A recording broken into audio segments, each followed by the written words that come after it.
माल कर लिया बापू का प्राण, कितने क्रूर है ना समझे इंसान।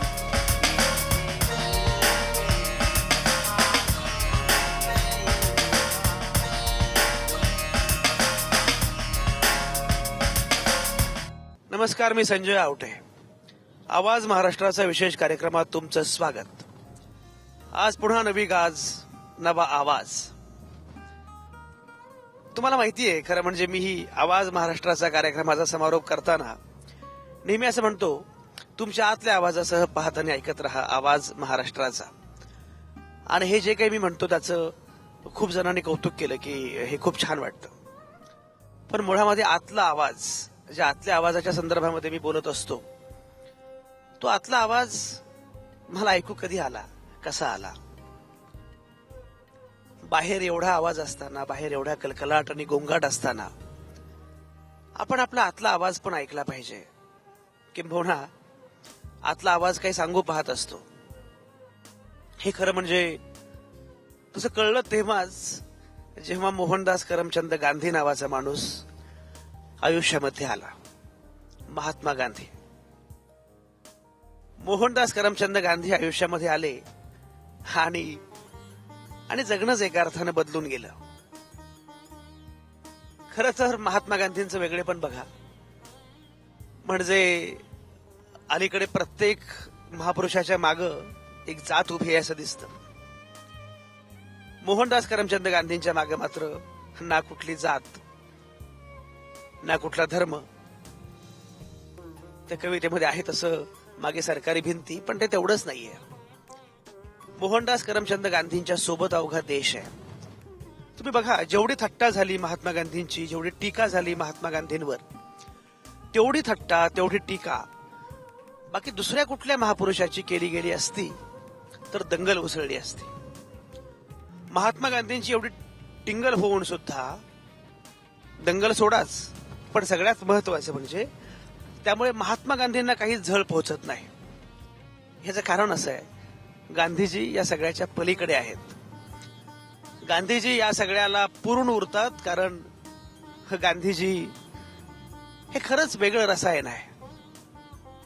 आज मी गांधी आठवतोय कारण मी निघालोय सेवाग्रामकडं. वर्ध्यातल्या सेवाग्राम आश्रमामध्ये महात्मा गांधींचा आश्रम.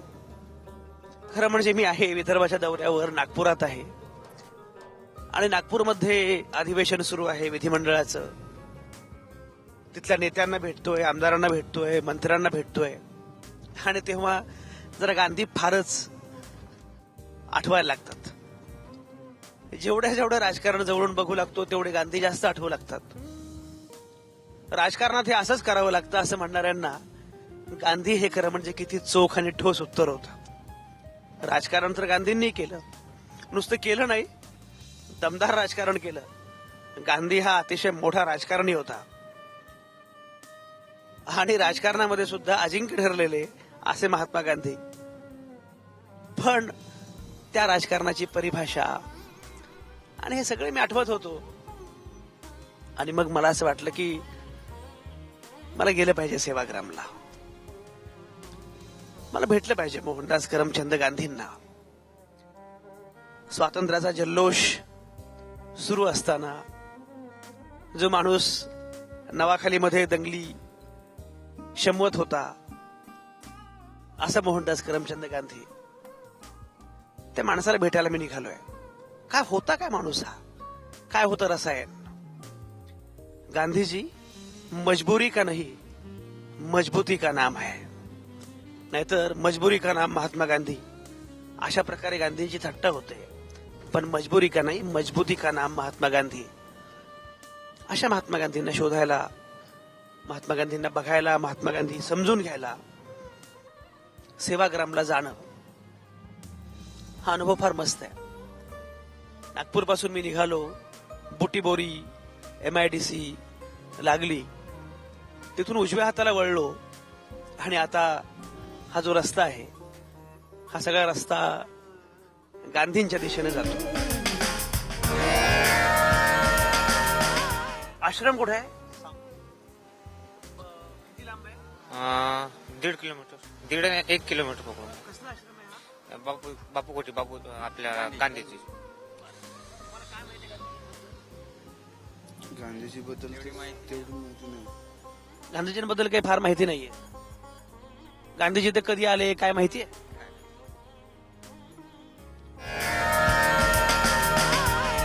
मी आलेलो आहे सेवाग्राम मध्ये जी बापू कुटी आहे त्या बापू कुटीमध्ये मी बापू कुटीच्या अगदी प्रवेशद्वारापाशी आहे. मी मगाशी म्हटल्याप्रमाणे आतला आवाज शोधायचा असेल तर तुम्हाला बापूंच्याच दिशेनं जावं लागतं, महात्मा गांधींच्याच दिशेनं जावं लागतं, तर आणखी दुसरा काही पर्याय नाहीये. अनेकदा होतं असं, आता सध्या नोटाबंदीचा विषय फार जोरात आहे. नोटेवरचा गांधी आपल्याला खुणावतो पण प्रत्यक्षातला गांधी मात्र आपण विसरतो. अनेकदा असं होतं की लोकांना परदेशात गेले की त्यांना गांधी आठवतात आणि इथं मात्र भलतेच काहीतरी लोक बोलत असतात. म्हणजे एका ठिकाणी मी मागे असं म्हटलं होतं की तुम्हाला गांधी करन्सी म्हणून हवाय पण तुमची लेगसी वेगळीच आहे का? गांधींची लेगसी सांगणं, गांधींचा वारसा सांगणं हे फारच महत्वाचं आहे. कारण गांधी म्हणजे भारतीयत्वाची कल्पना. परंपरेची स्पेस पण गांधींनी वापरली आणि आधुनिकतेची वाट सुद्धा गांधींनी दाखवली. गांधींच्या सेवाग्राम आश्रमामध्ये बापू कुटीकडे जाताना अशा अनेक भावना आहेत. बापू आपल्याला भेटणार आहेत, गांधीजी भेटणार आहेत, याची एक उत्सुकता आहे. बापू कुटीमध्ये मी आता अगदी आलोय आत. बापू कुटीमध्ये प्रवेश करणं, बापू कुटीमध्ये येणं हे खरंच फार महत्वाचं आहे. शांतता तुमचं स्वागत करते. शांततेचा आपला एक आवाज असतो, तो तुम्हाला तुमचा आतला आवाज शोधायला उद्युक्त करतो. मी इथं आलोय आणि इथे सगळ्या मंडळींची प्रार्थना सुरू आहे. भल्या सकाळी बापू कुटीमध्ये प्रार्थना सुरू आहे.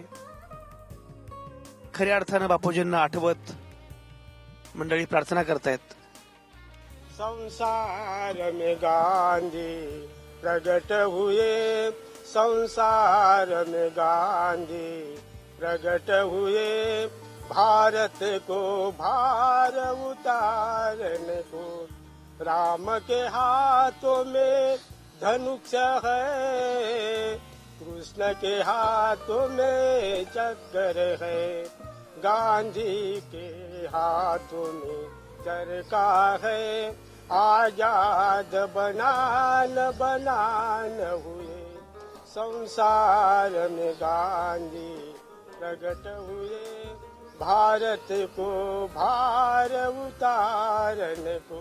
बापू ने छोड़ दिया है प्राण, कितने क्रूर है ना समझे इंसान, कितने क्रूर है ना समझे इंसान.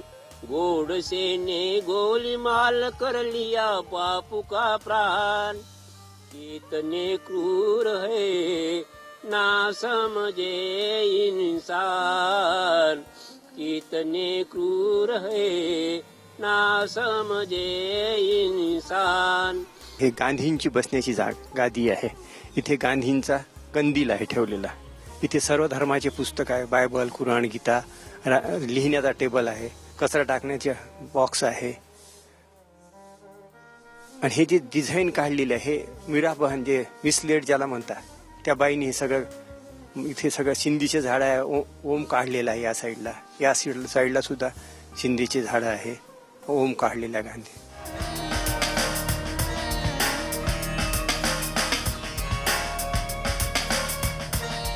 आता मी अशा ठिकाणी आहे की जे ठिकाण अत्यंत ऐतिहासिक आहे.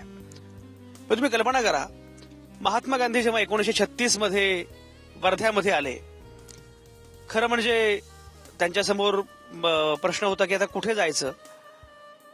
आणि तेव्हा जमनालाल बजाज त्यांना म्हणाले की तुम्ही इथं या, वर्ध्याकडे या. आणि वर्ध्यामध्ये मागासलेला भाग आहे, गाव आहे, त्यामुळे तुम्हाला सगळे बाकीचे प्रयोग करता येतील.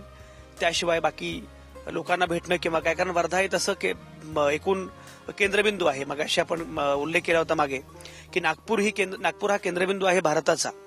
त्यामुळे वर्धा सुद्धा त्या अर्थानं केंद्रबिंदू आहे. त्यामुळे तुम्हाला कुठेही जायचं असेल किंवा काय, त्यासाठी हे ठिकाण फार सोयीचं आहे. महात्मा गांधी इथं आले तेव्हा या गावाचं नाव शेगाव असं होतं आणि त्याच्यानंतर सेवाग्राम मध्ये या गावाचं रूपांतर झालं. महात्मा गांधी इथं आले तेव्हा ही फक्त जमीन होती, इथे पेरूची बाग होती आणि इथं येऊन आता ही जागा आपल्याकडे आहे, तर या जागी आपल्याला काही उभं करायचंय. गांधीजी आले आणि आल्यानंतर या ठिकाणी काही काळ विसावले.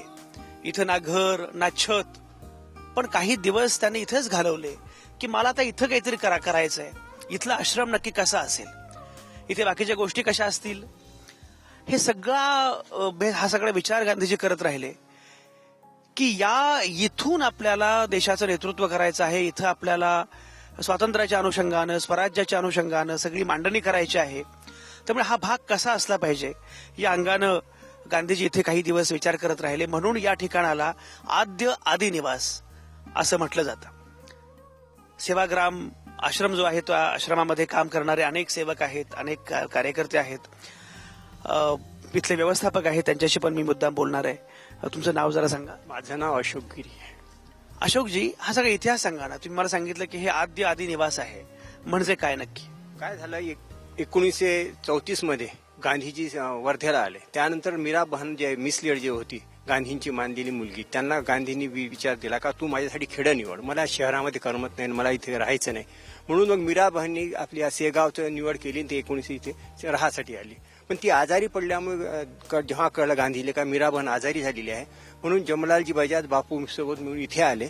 आल्यानंतर त्यांनी मीराबाईंनी सांगितलं का बापू मला याच गाव इथे राहायची, याची सेवा करायची, तुम्हाला जर वाटत तुम्ही इथे सेवा करा, नाही तर तुम्ही दुसरं गाव निवडून घ्या. मीराबहन तेव्हा याच परिसरात राहायच्या का अन्यत्र राहायच्या? गावामध्ये राहत होत्या. आणि मग जमला गांधीजी आले, त्यांनी मग जमलाजी बजाजनी म्हटलं हे तर माझंच गाव आहे, मी इथले जमीनदार आहोत, मला तुम्हाला काय जमीन देतो, सर्व काही देतो, व्यवस्था करतो, पैसे देतो सर. पण त्यांनी सांगितलं गावच्या विरोधात जाऊन मला काही करायचं नाही. गावचे लोक जर पाहत असेल का मला इथे आश्रमची स्थापना करा तरच मी आश्रम. म्हणून मग बापू 30 एप्रिल 1936 मध्ये इथे आले. या ठिकाणी ते पेरूचा बगीचा होता, तिथे बसले. गाववाल्यासोबत त्यांनी 3-4 दिवस मिटिंगा केल्या का मला माझ्या कसं प्रकारचं राहायला असलं पाहिजे, तुमच्यासारखंच माझं घर असलं पाहिजे, खेड्यात शोभेल असंच असलं पाहिजे. तर बापूंनी सांगितलं मला 100 रुपयात घर असलं पाहिजे. तर लोकांचं बापू 100 रुपयात होऊ नाही शकत, तर मग काय करायचं. तर शेवटी त्यांनी बापूंनी मर्यादा ठेवली की 500 रुपयात बना. 500 रुपयात बनावचं म्हणजे किती काय लागेल त्याला, ते जे लागणारं मटेरियल आहे ते सुद्धा स्थानिक असलं पाहिजे. पांढऱ्या गडीची माती, इथे सागाची झाड, काही वर्धा जिल्हा नागपूर जिल्ह्याच्या खूप आहे, साग बास, अशा प्रकारे त्यांनी इथे ठराव पास केला आणि नंतर बापू इथून वर्धेला गेला. त्यानंतर त्याचं प्लॅनिंग बनलं का घर कसे बसा, म्हणून मग त्यांनी ते आदिनिवास जे आहे ते बनवण्यात आलं. पण बापू इथे हे गांधी पहिले जमलाजी भैयाचा बगीचा होता. अच्छा, म्हणजे हे आद्य आदिनिवास आहे. आणि हे आद्य आदिनिवास खरं म्हणजे एका अर्थानं खूपच ऐतिहासिक आहे. त्याच्यानंतर पुढे आश्रमाची कल्पना पुढे आली आणि हा आश्रम विस्तारत गेला. बापू कुठे असेल किंवा एकूण सेवाग्राम आश्रम असेल, हे सगळं जे आहे ते बघण्यासाठी, गांधी काय आहेत नक्की ते अनुभवण्यासाठी मंडळी इथं आजही येत असतात.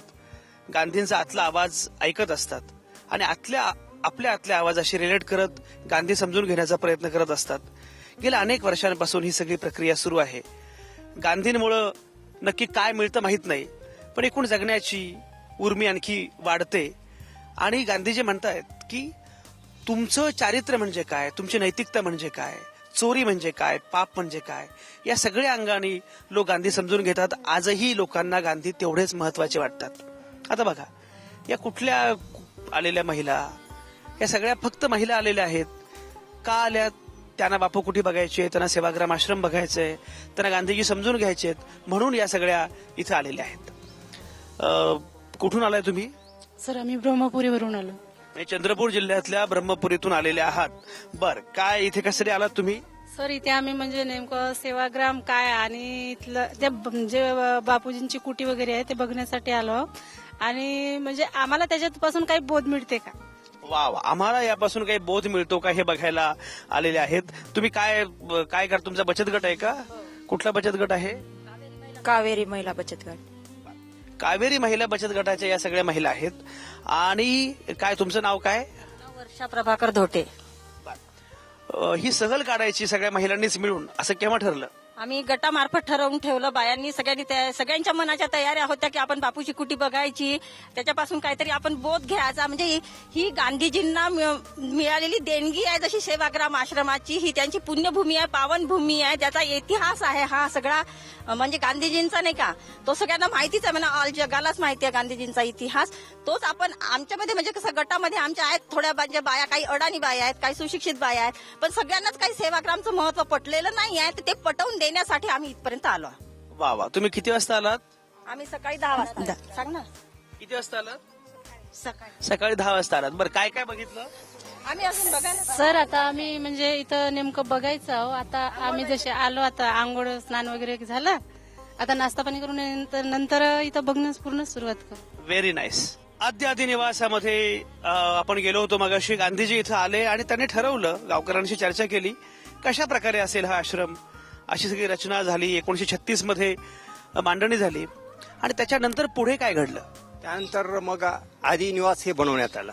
त्याच्यामध्ये गांधीजी 16 जून 1936 ला आदिनिवासमध्ये निवास आले. गांधीजी, कस्तुरबा, प्यारेलालजी, गांधीजी सेक्रेटरी, खान अब्दुल गफार खा, राष्ट्रसंत तुकडोजी महाराज ते आदिनिवासमध्ये राहिले. आणि आदिनिवासात आणखी एक महत्व आहे. भारतामध्ये 3 महत्वाचे आंदोलन झाले. त्याच्यामधले हे शेवटचं आंदोलन 42चं आंदोलन, भारत छोडो आंदोलन.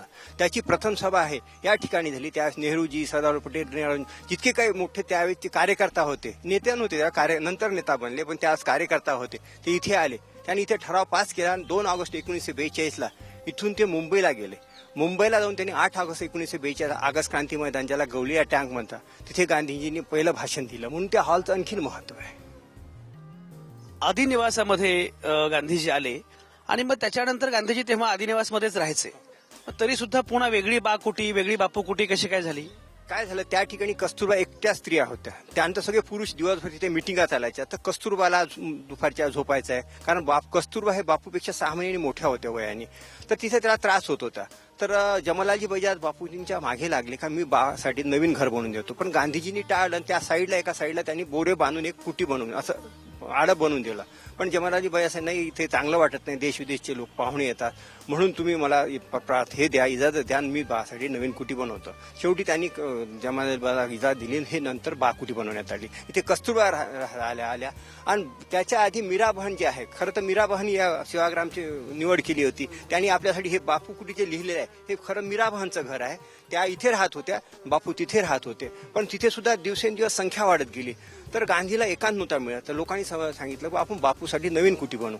पण मीराबाईंनी सांगितलं, तुम्ही नवीन कुटी कशाला बनवता, तुम्ही माझ्या कुटीमध्ये या. म्हणून 1.5 वर्षानंतर गांधीजी या कुटीमध्ये आले, बापू कुटीमध्ये. तिथे त्यांचं वास्तव्य 8 वर्षाचं होतं. नंतर त्या ठिकाणी त्यांना थोडा खोकल्याचा त्रास सुरू झाला.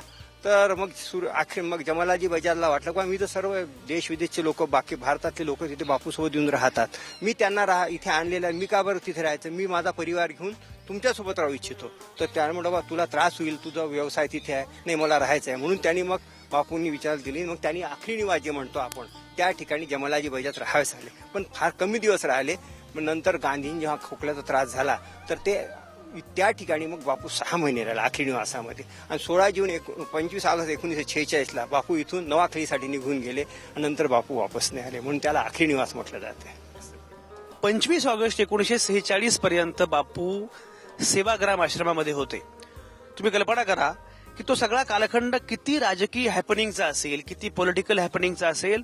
1946 म्हणजे प्रामुख्याने 1942 ते 1946 हा भारताच्या स्वातंत्र्य लढ्याच्या अनुषंगानं, भारताच्या राजकीय इतिहासाच्या अनुषंगानं सगळ्यात खळबळजनक, सगळ्यात वादळी, सगळ्यात हॅपनिंगचा असा काळ आहे.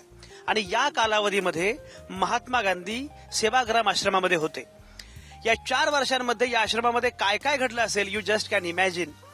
काय काय घडलं असेल म्हणजे यांनी उल्लेख केला मागाशी की खान अब्दुल गफार खान पासून पंडित नेहरूंपर्यंत, तुकडोजी महाराजांपर्यंत सगळी मंडळी इथं येत होती. राजकीय हालचालींचं हे केंद्र झालं होतं. देशामध्ये एवढ्या गोष्टी घडत होत्या. इंग्रज जाणार हे आता स्पष्ट झालं होतं. महात्मा गांधीजींनी इंग्रजांना चले जाओ म्हणून सांगितलं होतं. करो या मरो असा संदेश दिला होता. कधी नव्हे ते गांधीजींनी अतिशय निकराची लढाई सुरू केली होती. आता आम्ही स्वस्थ बसणार नाही या प्रकारची लढाई होती. इंग्रजांना चले जाओ सांगितले 1942 मध्ये. आणि जवळपास 46 मध्ये इंग्रज जाणार हे अगदी स्पष्ट झालं होतं. या 4 वर्षांच्या कालावधीमध्ये महात्मा गांधी या आश्रमामध्ये होते. ही अत्यंत महत्वाची गोष्ट आहे. 36 ते 46 नाही 36 ते 46 होतेच, पण 1942 चले जाव जे झालं 1942 ते 1946 हा अतिशय महत्वाच्या कालखंडामध्ये होते. 36 पासून तर ते होतेच, पण मी सांगतो यासाठी की अतिशय महत्वाच्या अशा पॉलिटिकल हॅपनिंगच्या कालखंडामध्ये महात्मा गांधी इथं होते. इथे जे सगळं व्यवस्थापन बघतात या सगळ्या गोष्टींचं, परिसराचं व्यवस्थापन ते लोक आहेत, बाकी सगळी मंडळी आहेत. तुमचं काय नाव? नामदेव ढोले. तुम्ही काय करता इथे? मी ते व्यवस्थापक आहे मग स्मारक सुरक्षेचा आणि मेंटेनन्स करतोय. मलाही सांगा की इथे जेव्हा लोक येतात बघायला किंवा हे सगळं चित्र अनुभवण्यासाठी काय लोकांना वाटतं, काय प्रकारच्या भावना असतात किंवा तुम्हाला काय अनुभव येतो? आजकाल म्हणजे अशा कुठे किंवा हे कुठं पाहायला मिळत नाही आहे. गांधी केवढ्या साध्या ह्याच्यात राहत होते, एवढे महापुरुष, त्यांनी इथं म्हणजे मोठं मकान किंवा त्यासाठी काही पण उभं राहिलं असतं, पण ते छोट्याशा खेडेगावात येऊन राहिले, कसे राहिले, त्यांचं राहणीमान कसं होतं, ते काय करत होते, हे सगळं जाणून घेण्यासाठी बाहेरून लोक येतात. आणि तसंच आम्ही या ठिकाणी कुट्या ज्या आहेत त्या वेळेसपासूनच्या तशाच आम्ही मेंटेनन्स करून ठेवलेल्या आहे आणि लोक त्यापासून बोध घेतात.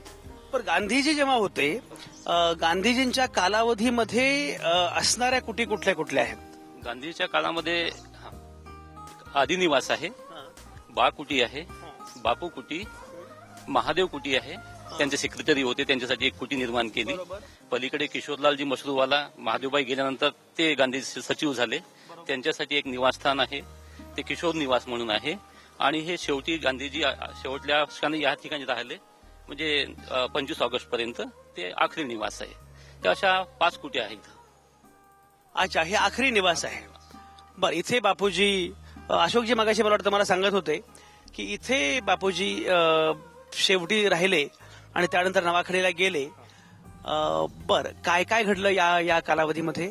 या ठिकाणी जेव्हा बापू राहायला आले तर या घरामध्ये त्यांचा मुक्काम होता.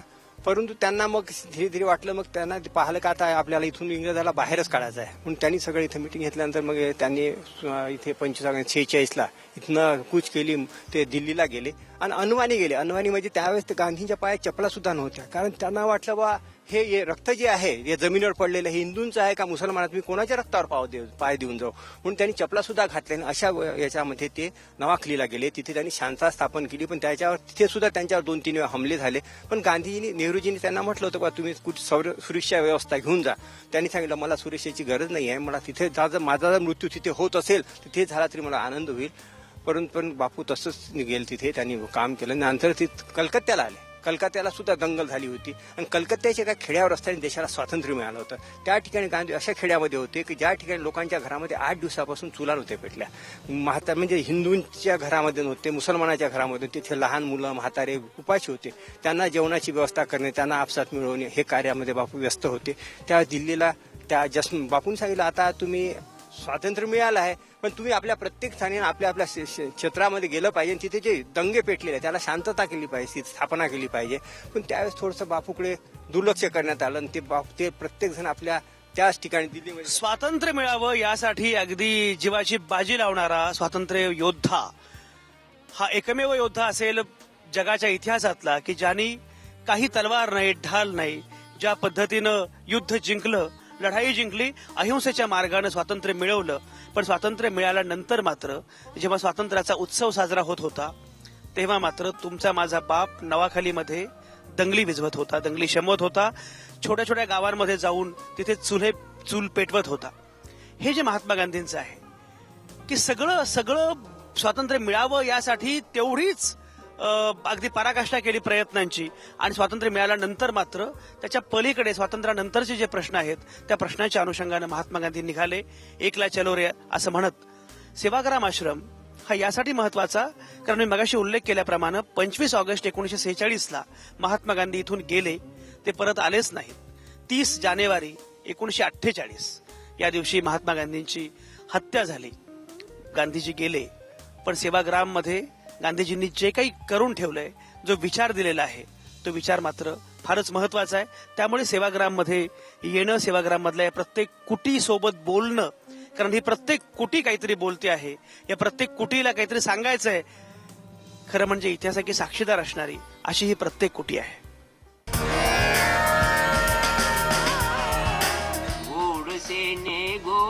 माल कर लिया बापू का प्राण, कितने क्रूर है ना समझे इंसान।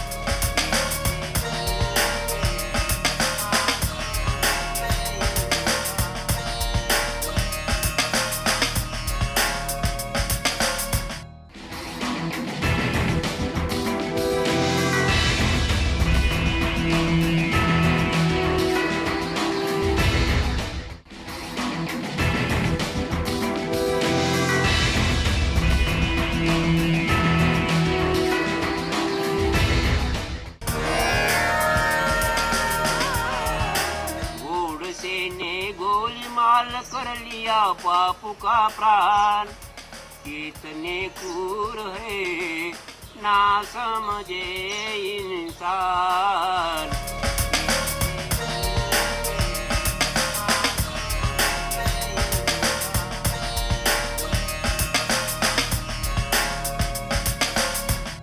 गांधी 150 असं हे कार्यालय आहे. मुळामध्ये खरं तर महादेवभाई देसाई यांचं हे निवासस्थान. महादेवभाई देसाई हे 1942 मध्ये वारले. गांधींचे स्वीय सहाय्यक असणारे आणि अगदी डावे उजवे हात असणारे असे महादेवभाई देसाई, ज्यांनी पूर्णपणे अगदी बापूंसाठी शेवटच्या क्षणापर्यंत बापूंसाठी ते लढले, त्यांनी काम केलं आणि अगदी 1942 पर्यंत शेवटपर्यंत ते महात्मा गांधींसोबतच होते. महादेवभाई देसाई यांचे हे जे निवासस्थान आहे, त्या निवासस्थानी आता बापू 150 किंवा गांधी 150 कार्यालय सुरू झालेले आहे. रादर या कार्यालयाचं वैशिष्ट्य असं आहे किंवा प्रयोजन असं आहे, गांधीजींच्या जयंतीला 150 वर्ष पूर्ण होत आहेत. त्यामुळे गांधींची 150वी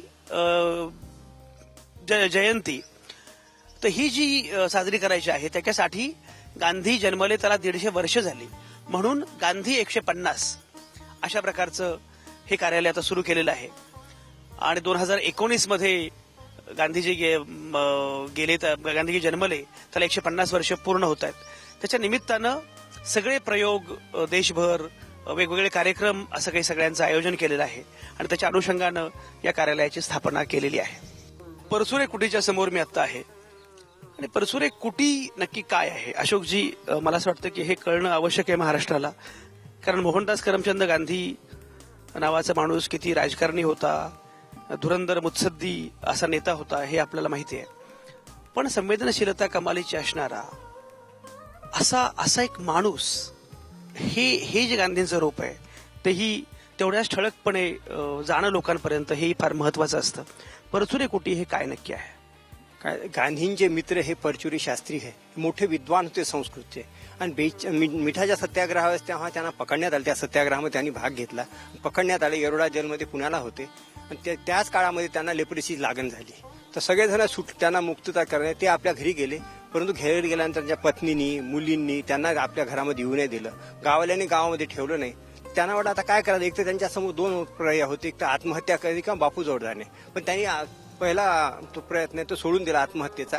मग ते बापूला शोधत शोधत सेवाग्रामला आले. आल्यानंतर एका रोडच्या एका काठाला झाडाखाली बसले आणि त्यांनी बापूला चिठ्ठी पाठवली का बापू मी इथे आलेला आहो, मी या झाडाखाली राहीन, मला दिवसाचे 2 भाकरी द्या, इथेच राहील, तुम्हाला त्रास होणार नाही, पण तुम्ही मला नाही म्हणू नका. जर नाही म्हणा तर मला एक शेवटी आत्महत्येशिवाय हे नाहीये.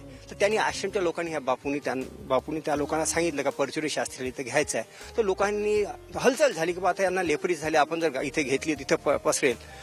तर त्यांना लोकांनी सांगितलं का बापू तुम्ही इथे घेऊ नका. तर लोकांनी इथपर्यंत गेले का बा आम्ही असं तुम्ही जर घ्याल यांना परचुरी शास्त्रींना तर आम्ही निघून जाईल. पण मग रात्रभर बापू विचार करत राहिले काय करायचं. पण जेव्हा सकाळी 4च्या प्रार्थनेला उठून निघाले, प्रार्थना झाली, नंतर बापू उभा राहिले. त्यांनी सांगितलं का मी परचुरी शास्त्रीला आश्रममध्ये घेणार आहोत, ज्यांना राहायचं ते राहू शकता, ज्यांना जायचं जाऊ शकता. बापू गेले, त्यांचा हात पकडला, त्यांनी घेऊन आली. ती एक पहिले मंडप घातला. मंडप घालून त्यांच्यासाठी कुटी बनवण्यात आली.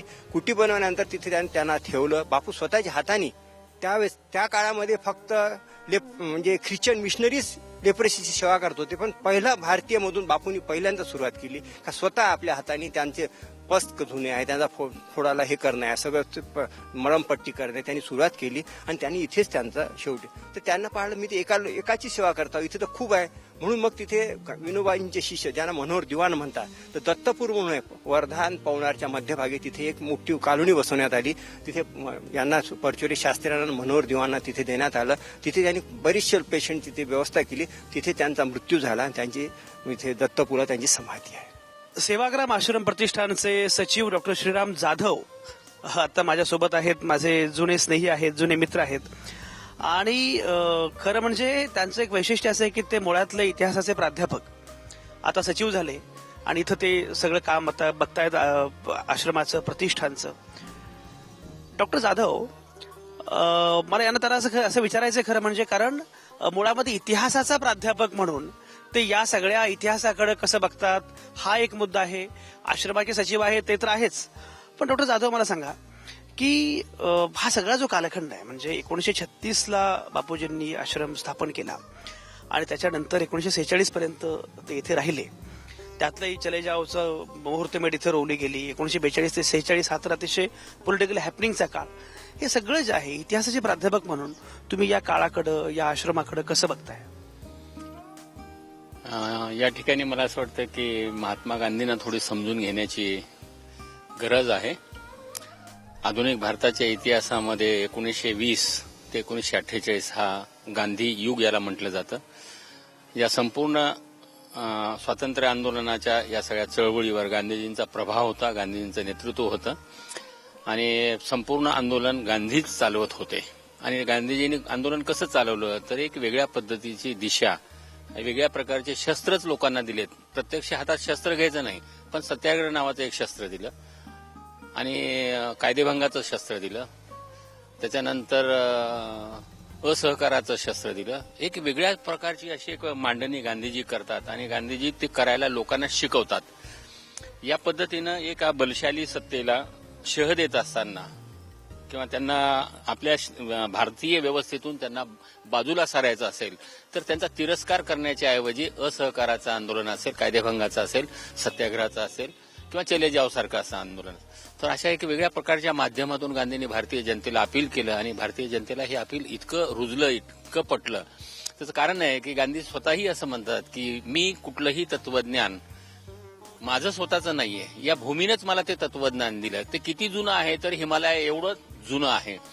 म्हणून मला असं वाटतं की बुद्ध महावीराचं जे तत्वज्ञान होतं त्याची ही प्रात्यक्षिक महात्मा गांधींनी आपल्या संपूर्ण साऊथ आफ्रिकेपासून तर भारताच्या भूमीपर्यंत ती केलेली अहिंसेचं, सत्याचं, अपरिग्रह, ब्रह्मचर्य या सगळ्या गोष्टींचं म्हणजे त्यांची जी एकादश व्रत आहे त्याच्या माध्यमातून मला असं वाटतं लोकसमूह, भारतीय जनता निसंदिग्धपणे गांधीजींच्या पाठीशी उभी राहिलेली दिसते. तुम्ही इतिहासाचे प्राध्यापक आहात आणि मुख्य म्हणजे शिक्षण व्यवस्थेमध्ये काम केलेलं आहे. आता आपण चाललेलो आहोत नई तालीम परिसर मला दिसतंय आणि नई तालीम हा गांधीजींचा प्रयोग फार महत्वाचा होता, कारण शिक्षण व्यवस्थेच्या अनुषंगाने त्यांनी काही मूलभूत चिंतन केलं होतं. मला एक सांगा की नई तालीम किंवा शिक्षणाच्या अनुषंगाने गांधीजींचा विचार नक्की काय होता? मला असं वाटतं की मानवी जीवनामध्ये शिक्षणाला अत्यंतिक महत्व आहे आणि आपल्याकडे जो अभ्यासक्रम बनवला जातो, ज्याला आपण सिलेबस म्हणतो, त्या पॅटर्न प्रमाणे सगळीकडे शिक्षण प्रणाली सुरू आहे, पण त्याच्यामधून जीवन शिक्षण मिळत नाही. गांधींचा आग्रह होता की जीवन शिक्षण मिळालं पाहिजे आणि गांधींचा पुन्हा त्याचा आग्रह होता की प्रत्येक शिक्षणामध्ये श्रम असलं पाहिजे. म्हणजे ज्या शिक्षणामध्ये श्रम नाही ते शिक्षणच नाही असं गांधीजी म्हणतात. म्हणजे शिक्षणाला अत्यंतिक महत्व दिलं, पण ते जीवनाभिमुख, म्हणजे स्वावलंबी करणारं शिक्षण, परावलंबी करणारं शिक्षण हे शिक्षण असू शकत नाही, यावर गांधींचा विशेषतः भर होता. खरंय. आश्रमामध्ये जी मंडळी काम करतात त्याच्यामध्ये तरुण मुलं पण आहेत आणि या तरुणांचा जो इथला रोल आहे तो फारच महत्वाचा आहे. एकीकडे गांधींनी परंपरेची स्पेस वापरली, पण त्याचवेळी गांधींनी आधुनिकतेला सुद्धा वाट करून दिली.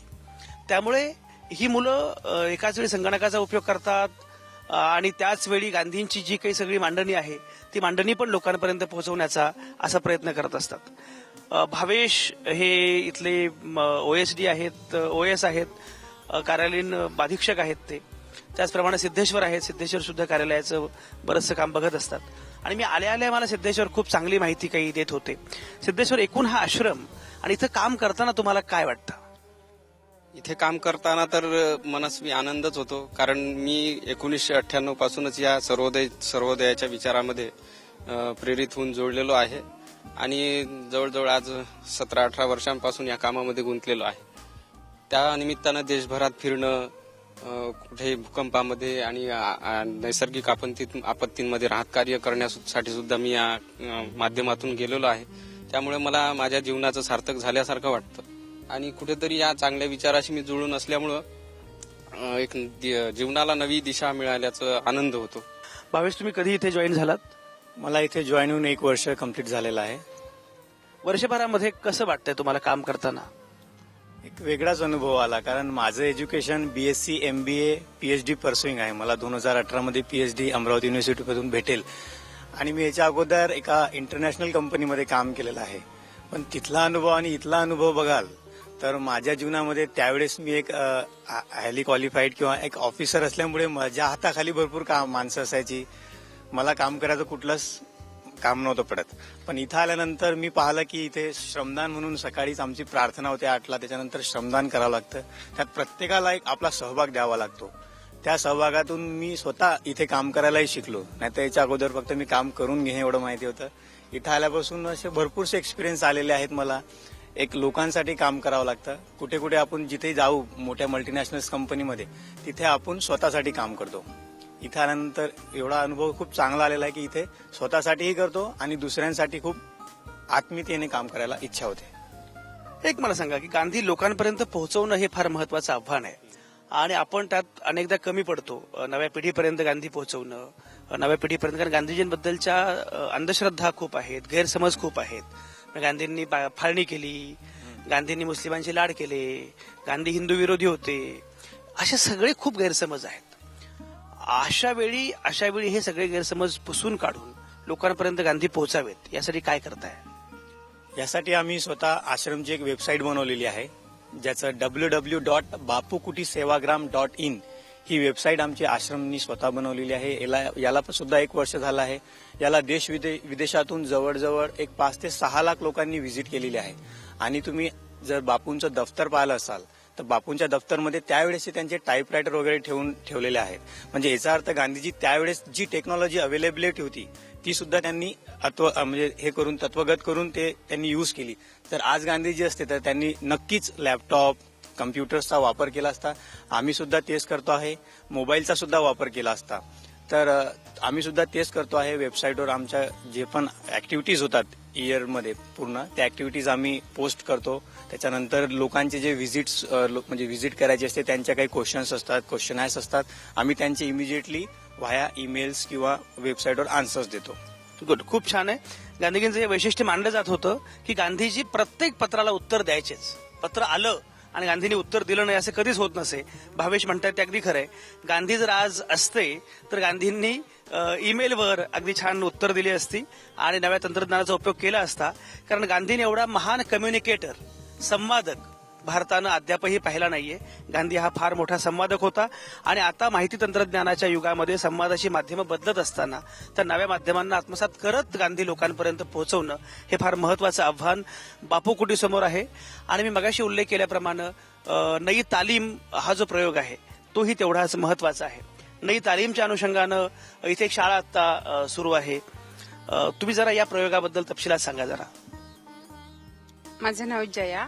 नई तालीमचा हा नव्याने प्रयोग सुरू झाला तो 2005ला सुरू झाला आणि यामध्ये 3Hचा वापर होतो. म्हणजे हँड, हेड आणि हार्ट.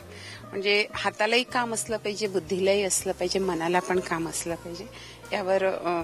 यामध्ये शेतीकाम आहे जो विशेष, आणि त्याच्यातून इतर विषयाशी समवाय कसा होईल, त्याच्यातून विज्ञान, त्याच्यातून गणित, केवळ त्याच्यातूनच नाही, आम्ही पाठ्यपुस्तक पण वापरतो, पण त्याच्यामधून इतर विषयाशी म्हणजे गणित जोडतं कसं येईल, विज्ञान जोडता कसं येईल, आणि मराठी, इंग्लिश असं जोडणी, असे इतर विषय. स्वयंपाक असतो आठवड्यातनं एक आठवडा, महिन्यातनं एक स्वयंपाक, त्याच्यातलं विज्ञान, त्याच्यातली भाषा, त्याच्यातलं गणित, या पद्धतीने चित्रकला बाकी विषय पण होता. म्हणजे जेवढा म्हणजे समान हे असते त्याला की अकॅडमिक आणि कार्यानुभव आणि कलेचे विषय वगैरे आणि या मन, मेंदू आणि मनगट यांचं एकात्म साधून जी एक नवी शिक्षण व्यवस्था उभी करण्याचा प्रयत्न महात्मा गांधींनी केला, त्यानुसार आता इथे शाळा चालवली जाते.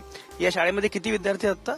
आता 200 विद्यार्थी आहे. बालवाडी ते 10वी पर्यंतचा वर्ग आहे. 10वीची पहिली बॅच आहे. बापू कुटीच्या शेजारी असणारा नई तालीम हा जो प्रयोग आहे तो खूपच महत्वाचा आहे. आता हा वेगळा ट्रस्ट आहे आणि नई तालीमच्या अनुषंगानं ज्या पद्धतीचे प्रयोग इथे सुरू आहेत, खरं म्हणजे नई तालीम ये जो है बेसिकली एजुकेशन के बारे में बापूजी ने बहुत कुछ सोचा था और वो चाहते थे कि अगर बदलाव होना है तो ये बदलाव पहले शिक्षा पद्धति में होना चाहिए. तो नई तालीम जो अब आप लोग कर रहे हैं, क्या क्या ये एक्सपेरिमेंट है, क्या बता सकती है आप? आपका नाम भी बताइए पहले. मैं प्रीति हूँ. अभी हाय प्रीति. हाय. मैं इंग्लिश में बात करूंगी तो ठीक है. हाँ. So I have been working with this school Anand Niketan for a good 7-8 months now, and what you were talking about in terms of the Nai Talim philosophy and what they would like to explore and what is their role in ensuring that students get like a holistic education. वही उनका मूल्य सिद्धांत है. जैसे कि head, heart और hand, ये पूरा तीनों कैसे, how can all three elements be integrated together and make an holistic curriculum so that which subject you do teach? Right now I'm working with the teachers as well as the students directly in ensuring that how English can also be part of the curriculum. How? So English is used as one of the languages that is being taught. अभी हमारा Marathi medium का ही school है क्योंकि गांधी जी ये मानते थे कि बच्चे उनके मदर टंग में अच्छी तरह से सीख पाते हैं, तो उसी का महत्व देना चाहिए.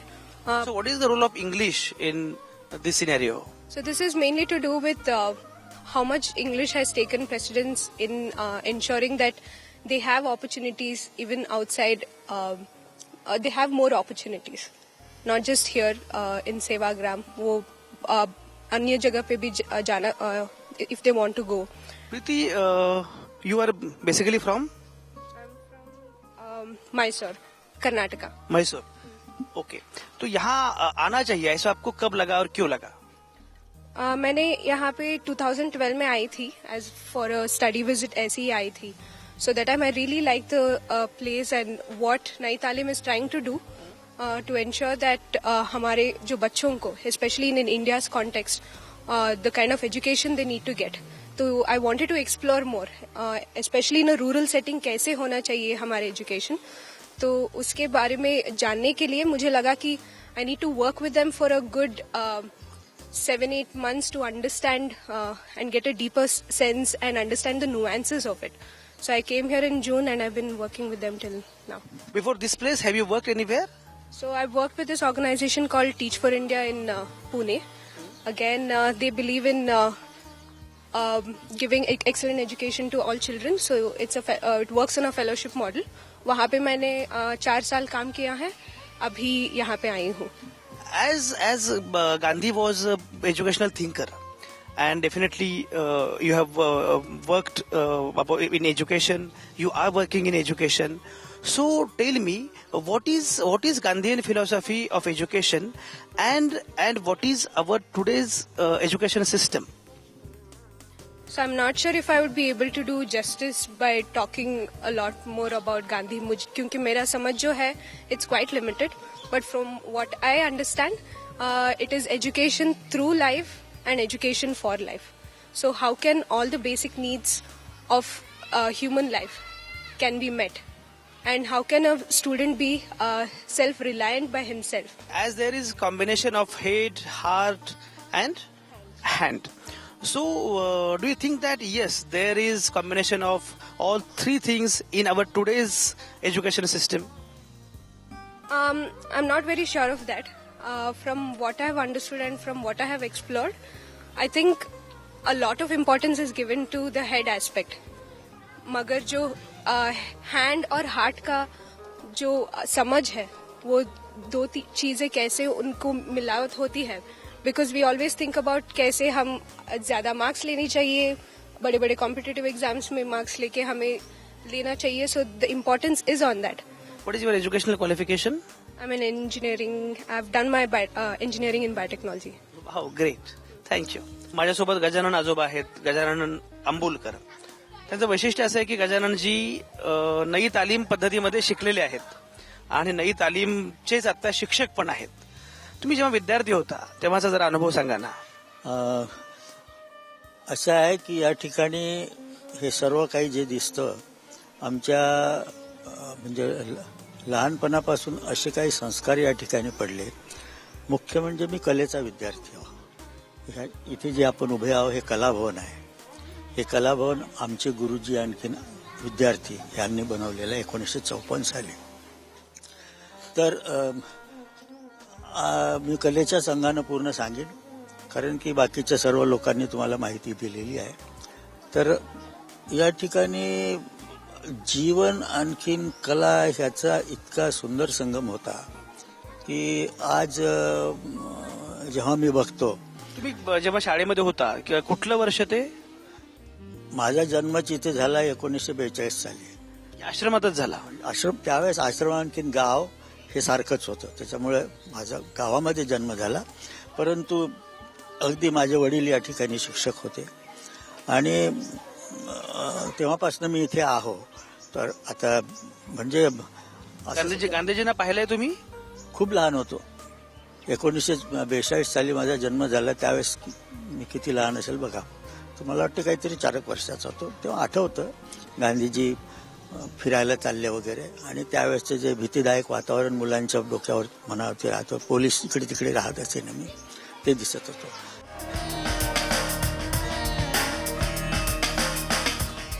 अरे बापरे किती गोड आहे हे. कोणी कोणी केलं सांगा, हात वर करा. वा वा वा वा. ये काय तुझं नाव काय? गौरी. बर गौरी, तू कितवीला आहेस? 6वीला. तुझी ही शाळा आणि तुला बाकीचे पण तुझ्या मैत्रिणी मित्र सांगत असतील ना त्यांची शाळा, याच्यामध्ये फरक काय आहे? काही तुला सांगता येईल का इथं काय वेगळं आहे की जे बाकी शाळेत नाही? सांगायचं. हे बागकाम आणि कताई असं कम्प्युटर असं वेगळं आहे. वा वा. आणि हे जे कलाभवन आहे इथं काय काय चालतं चला या कोण सांगेल? ये सगळे हुशार मुलं आहेत बाबा इथली. तुझं नाव काय? तुषार इंगळे. इथे कलाभवन. तुषार इंगळे, तू कितवीला आहेस तुषार? मी 6th स्टँडर्डला आहो. इथे कलाभवन मध्ये म्हणजे जे वेगवेगळे गीत घेतल्या जातात आणि इथे सुविचार व परिपाठ ते मांडल्या जाते आणि जे मुलांना कुतूहल असतं आणि त्यांनी जे तयार केलं असतं ते इथे दाखवल्या जाते आणि बालसभा वगैरे होतात. अरे वा वा वा वा. छान छान. सगळी मुलं हुशार आहेत. तुम्हाला शुभेच्छा. All the best. सेवाग्राम आश्रमातून बापू कुटीतून मी आता बाहेर पडतोय. पण खरं म्हणजे मी आणखी सेवाग्राम आश्रमातच आहे आणि मला असं वाटतंय की काही काळ तरी राहीन. किती दीर्घकाळ राहील मला माहित नाही, पण जेवढा दीर्घकाळ राहील तेवढा माझा आतला आवाज आणखी बुलंद होत जाईल, आणखी खणखणीत होत जाईल. आणि गांधींनी जे सांगितलं होतं की नीतिमान आयुष्य जगणं फार सहज शक्य आहे, फक्त त्यासाठी तुम्हाला तुमचा आतला आवाज ऐकू यायला हवा. आज देशभर जगभर जे सुरू आहे, जातींचा आवाज ऐकू येतो, धर्माचा आवाज ऐकू येतो, पण या सगळ्यामध्ये माणसांचा आवाज ऐकू येत नाही, असा सगळा कालखंड आहे. अशा वेळी गांधीजी आठवतात. एकीकडे लोकांना जरा काही बिनसलं की अगदी खून करेपर्यंत लोक जातात, मारामारी सुरू असते, गुन्हेगारी वाढत असते. हे बोलायचंच नाही, हे करायचंच नाही, माझाच धर्म थोर, माझीच जात थोर, असं सगळं सुरू आहे. अशा वेळी गांधी शिकवतात सहिष्णुता, अशा वेळी गांधी शिकवतात अहिंसा, अशा वेळी गांधी सांगतात सत्य. आणि मग असं वाटतं की अरे खरं म्हणजे हे सगळं जे वर्तन आहे हे काही फार अशक्यप्राय आहे अशातला भाग नाही, हे गांधींचं इन्व्हेन्शन होतं अशातलाही भाग नाही, हे होतच इथल्या मातीमध्ये. मात्र गांधींनी, मी मगाशी म्हटल्याप्रमाणे, गांधींनी मुक्ती आणि कृती याच्यामध्ये कमालीचं अद्वैत साधलं. मी जे बोलेन तेच करेन, अशा प्रकारे हा वेडा माणूस उभा राहिला. उचललेस तू मीठ मुठभर आणि साम्राज्याचा खचला पाया. साधं मुठभर मीठ उचलून एका साम्राज्याचा पाया खचवणारा असा हा थोर मोठा माणूस मोहनदास करमचंद गांधी. मोहनदास करमचंद गांधींना भेटून मी बाहेर आलोय आणि मुद्दाम तुम्हा सगळ्यांना हे सांगतोय की खरंच आपल्याला सुद्धा पुन्हा त्याच दिशेनं जावं लागणार आहे. आपल्याला पुन्हा गांधींच्याच दिशेनं जावं लागणार आहे. गांधी म्हणाले की गांधीवाद नावाची कुठली गोष्ट नाहीये, मी स्वतः गांधीवादी नाही असं गांधीजीच म्हणाले होते. पण गांधींनी ज्या मूल्यांचा अंगीकार केला, गांधींनी जो भारत सांगितला, आजही भारत माता की जय म्हणणारे खूप लोक आहेत, पण भारत माता की जय ते म्हणायला सांगतायत ज्यांना भारत म्हणजे काय हेच नाही ठाऊक. अशा वेळी गांधी सांगतात भारत म्हणजे काय, भारतीयत्व म्हणजे काय, माणुसकी म्हणजे काय, माणूस म्हणजे काय. आणि म्हणून सेवाग्रामला येणं, बापू कुटीमध्ये बसणं, बापूंना समजून घेणं, बापूंना अनुभवणं हे या अर्थानं फार महत्वाचं होतं. मी आता जातो आहे. सगळ्यांचेच खरं म्हणजे आभार मानले पाहिजेत, कारण या निमित्तानं त्यांनी माझी बापूंची भेट घडवली. डॉक्टर श्रीराम जाधव आमचे जवळचे स्नेही आहेत, जे आता सचिव आहेत या समितीचे, त्यांच्यामुळे आणि बाकी सगळ्या मित्रांमुळे हा योग आला. या सगळ्यांचे आभार मानलेच पाहिजेत. आज मी थांबतो, इथंच आहे. पुन्हा आपण भेटणार आहोत नंतर. पण मी नेहमी जे म्हणतो, आज त्याला विशेष अर्थ आहे तुमच्या आतल्या आवाजासह. पाहत आणि ऐकत रहा आवाज महाराष्ट्राचा. गोडसेने गोलमाल कर लिया बापू का प्राण, कितने क्रूर है ना समझे इंसान.